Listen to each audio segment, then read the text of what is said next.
Our monitor's taking us now to the Middle East, where a warning from Israel to get out is currently underway in the historic Lebanese city of Baalbek. This is the home of some of the largest and best preserved Roman temples, and the first time an entire city in northern Lebanon has been asked to evacuate. It happened for the first time. Meanwhile, Israeli airstrikes battering an area in the northern Gaza Strip.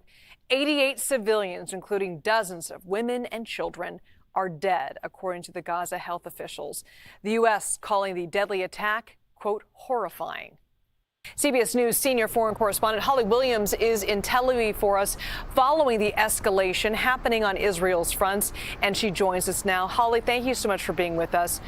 The fighting seems to only be intensifying despite the efforts to secure a ceasefire deal. The CIA director, CENTCOM commander, and two senior Biden advisors are there in the region pushing for an end to this fighting. Are they getting any closer? Good morning, Liz. Well, we actually don't have very much insight into what is happening in these talks behind closed doors, and that has been the case through these many months of negotiations.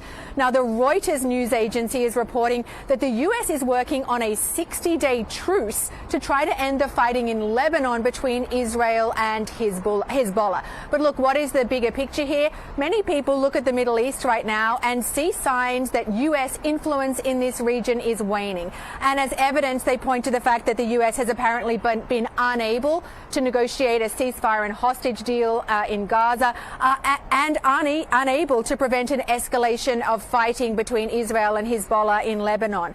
Others, on the other hand, would say that there was plenty that the U.S. could have done but didn't do, particularly vis-a-vis its ally Israel. I think what we can say is that there are continuing signs of strain in the relationship between Israel and the U.S.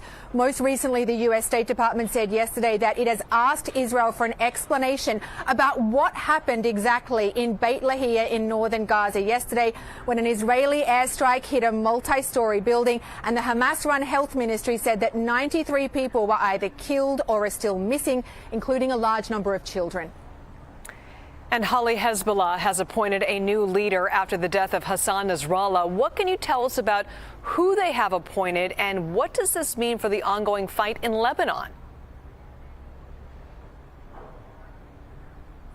Well, Liz, Naim Qassem is the new leader of Hezbollah, the Lebanese militant group that's backed by Iran. He was already a senior Hezbollah leader, a founding member. He was apparently elected by the group's Shura Council. Frankly, his key attribute at this point is that he is still alive, because so many of Hezbollah's leaders have been killed by Israeli airstrikes in recent weeks, including his predecessor, Hassan Nasrallah. He actually gave a speech today at an undisclosed location. That's hardly surprising. He vowed to continue the work of Nasrallah and said that Hezbollah will remain on the path of war. So nothing new there at all. We've also heard from Israel's defense minister, who said that Hezbollah's new leader is a, quote, temporary appointment. So a very clear threat there on the part of Israel to kill Naim Qassem, as it did his predecessor.